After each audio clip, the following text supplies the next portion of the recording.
Salut la Bulls Nation, bienvenue sur French Bulls TV. D'habitude, au départ des vidéos, je suis là, il y a plein de choses à dire, il s'est passé tellement de trucs. Et puis là, en fait, ben, pas tant que ça. En tout cas, niveau basket, clairement pas, hein. On peut pas vraiment dire que sur les derniers matchs, on a vu des trucs absolument fabuleux. Pourtant, il y a eu 4 matchs hein, depuis la dernière vidéo, donc on a quand même pas mal enchaîné ces derniers temps.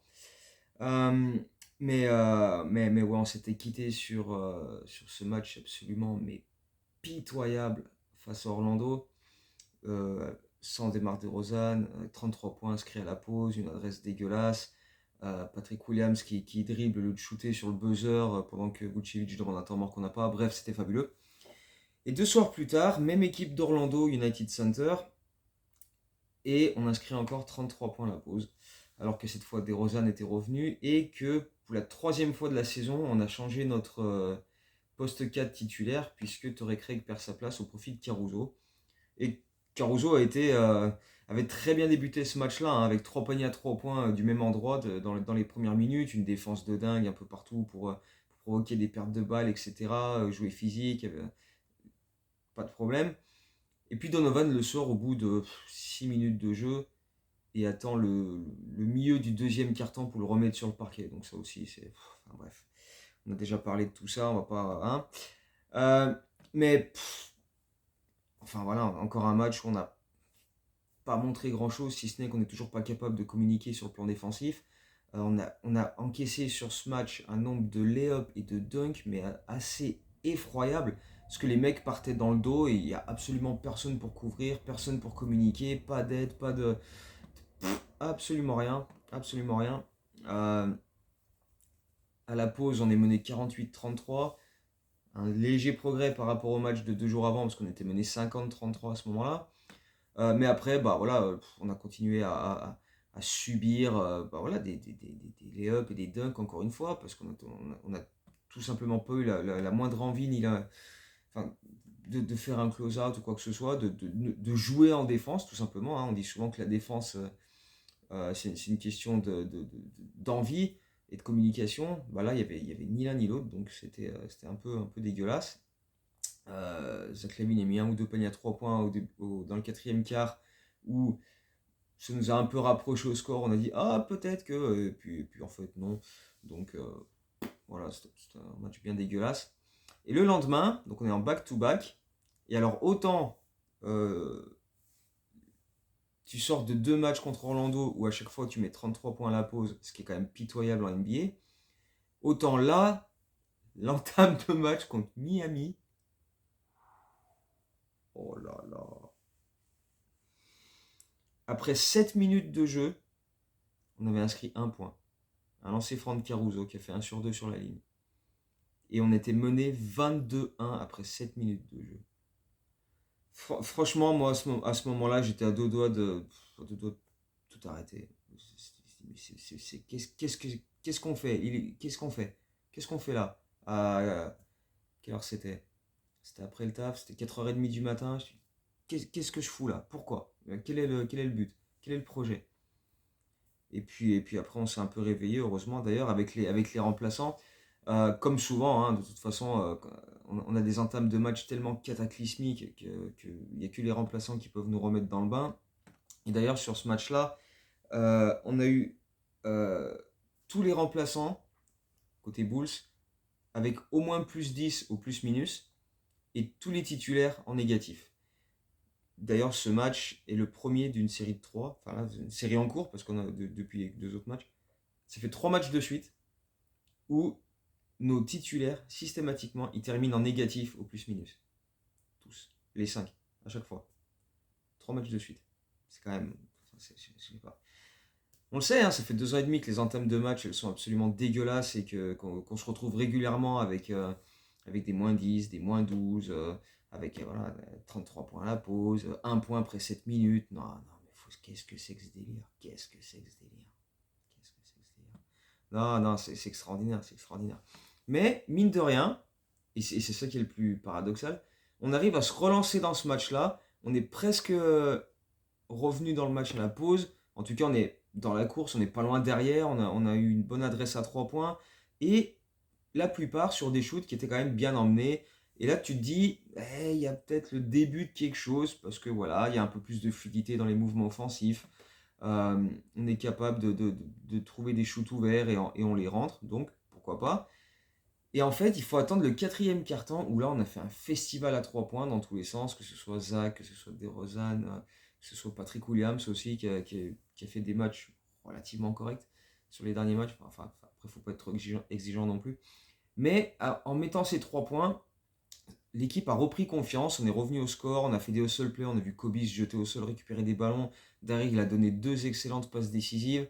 Et puis DeRozan, le temps d'un soir, s'est retransformé en roi du quatrième quart-temps et a enchaîné les actions clutch avec un panier à 3 points qui égalise à 94-94. Puis le shoot qui s'avérera être le shoot de la victoire à peu près 20 secondes de la fin, avec son turnaround tête de raquette qui fait mouche. Il aurait peut-être pu avoir un lancer franc en plus, mais enfin bref.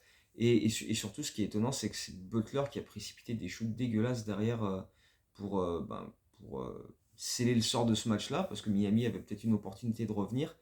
Et ouais, je sais pas ce qu'il a fait à prendre ce turnaround dans le corner alors qu'il restait largement du temps sur l'horloge.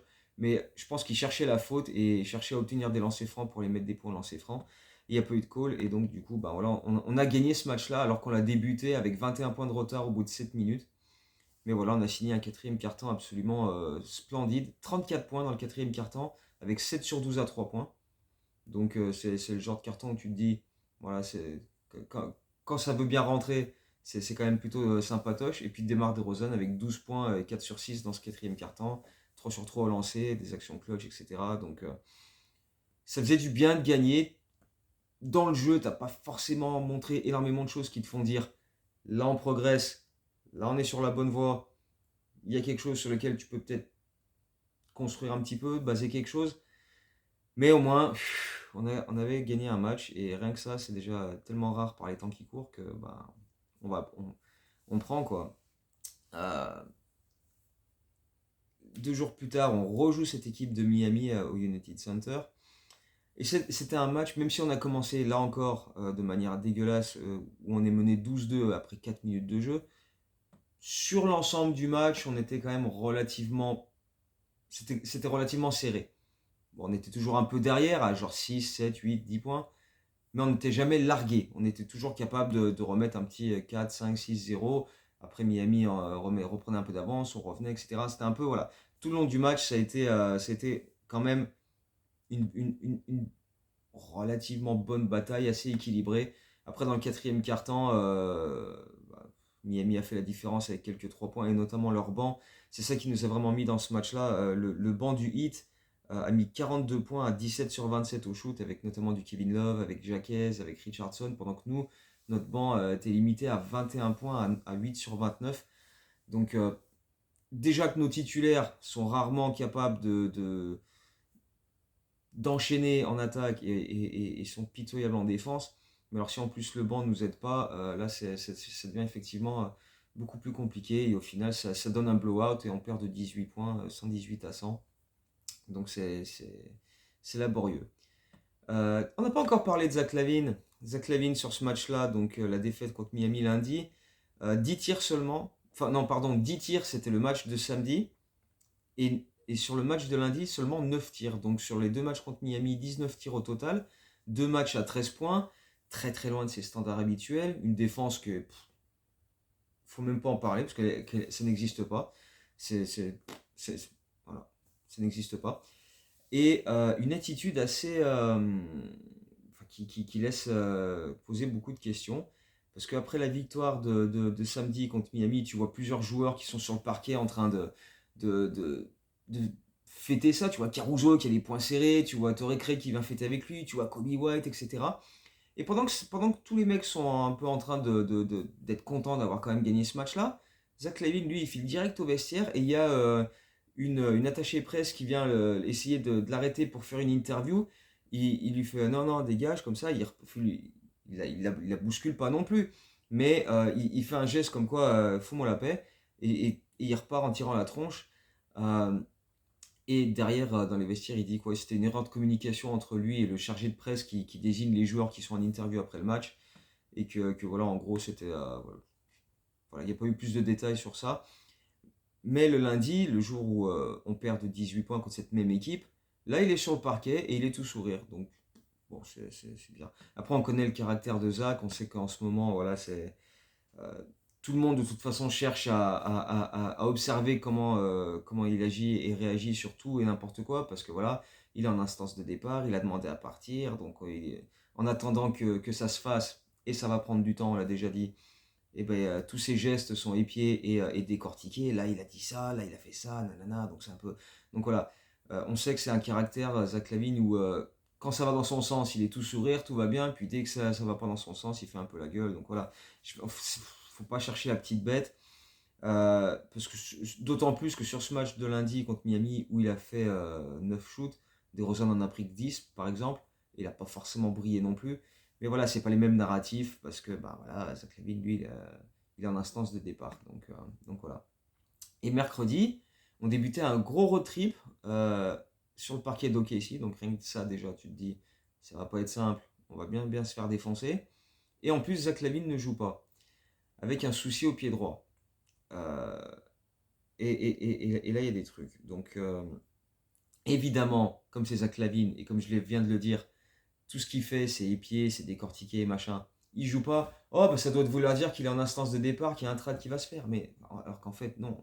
On l'a dit plein de fois. À ce moment-là de la saison, il y a très peu d'équipes qui sont prêtes à faire des trades. Et encore moins les équipes qui peuvent se dire intéressées par Zach LaVine. Euh, Parce que voilà, il y a des équipes qui se cherchent encore à ce dans ce début de saison. On n'est encore que fin novembre. On a joué 15, 16, 17 matchs pour toutes les équipes. C'est pas encore le moment. Euh, voilà, il y a encore des équipes qui se cherchent, qui se tâtonnent, qui peuvent éventuellement commencer à se dire si on pouvait ajouter Zach LaVine au truc, à notre effectif, ça pourrait nous permettre de franchir le palier qu'on a envie de franchir. S'il y a des équipes qui y croient encore, pourquoi pas. Mais ça se fait pas comme ça. Les négociations, voilà, parce que pareil, Karnišovas et Vorsley, ils reçoivent des coups de fil, mais ils disent pas ah, on veut Zach LaVine, ok.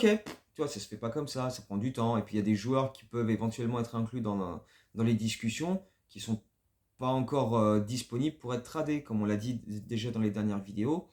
Il y a des joueurs qui ont des clauses où il faut attendre le 15 décembre pour qu'ils soient inclus dans des trades. Donc ça peut encore prendre du temps.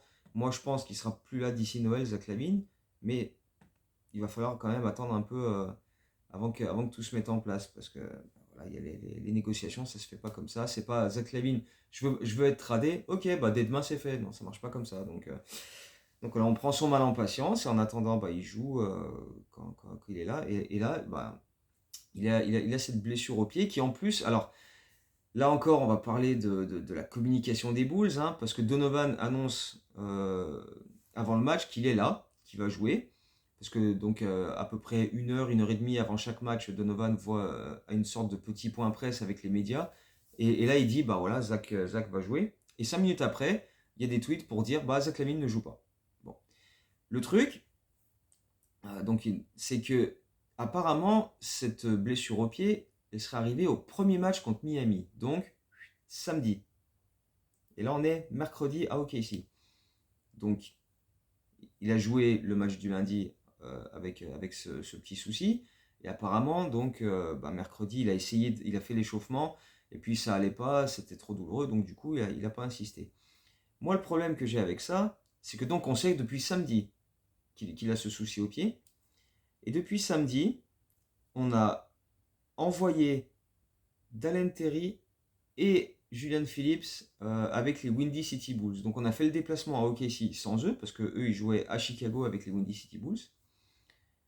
Et donc tu te retrouves avec Zach LaVine qui est forfait pour ce match-là, et donc tu le sais depuis samedi, que potentiellement il peut être forfait pour un match, pour 2 matchs, parce qu'il y a ce souci.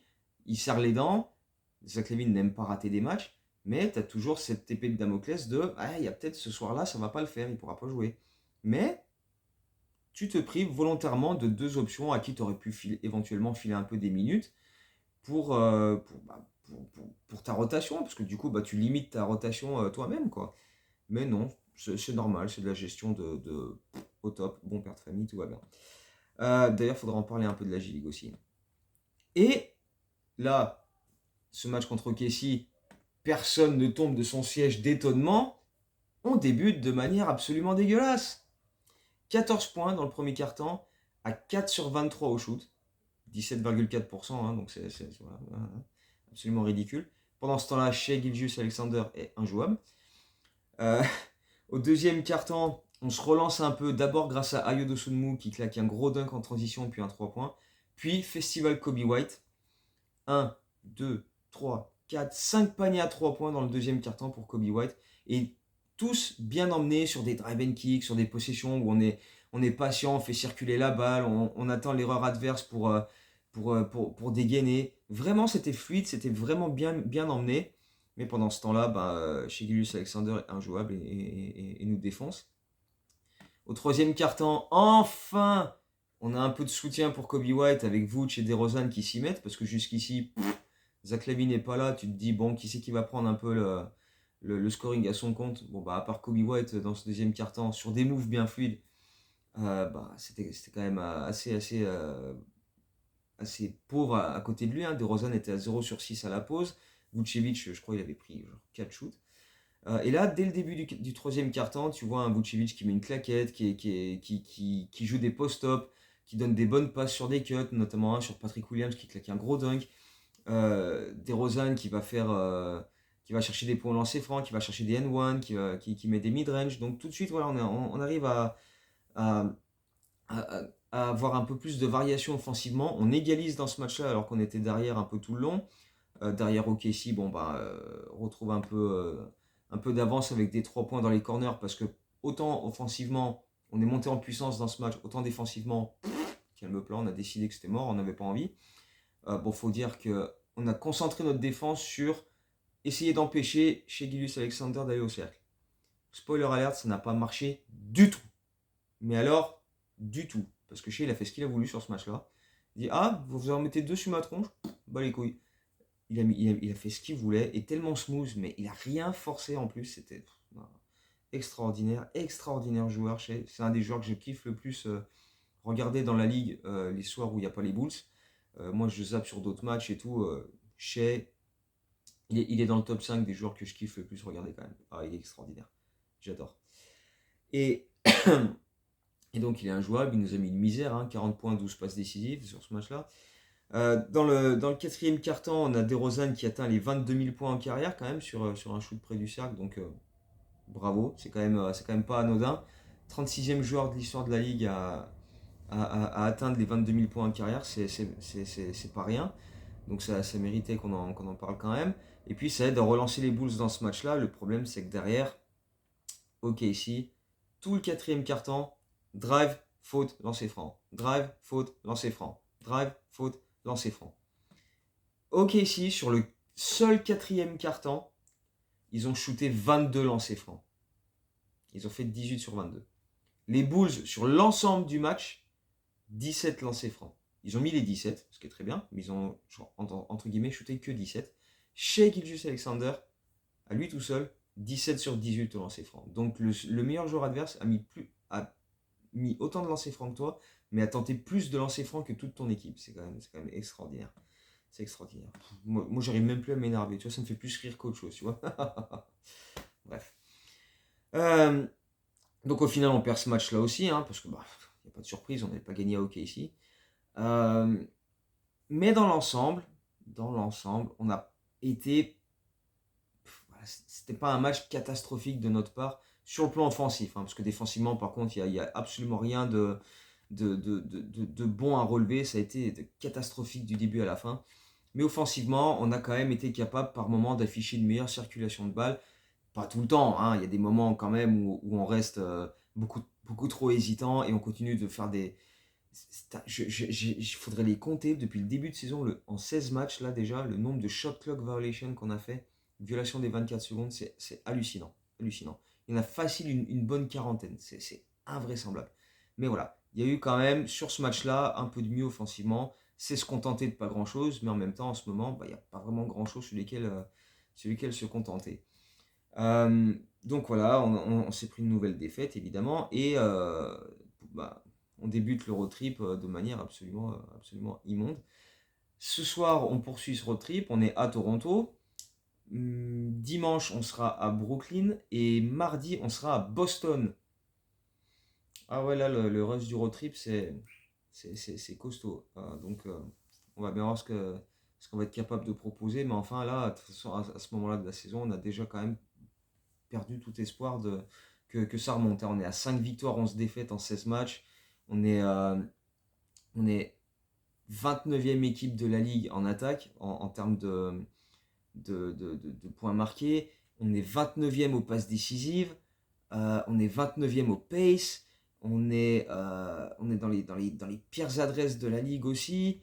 Il y a rien, il y a rien. On est 27e à l'adresse au global, 28e à l'adresse à 2 points. On a amélioré sensiblement les 3 points, parce qu'on est plus bon dernier comme l'an dernier.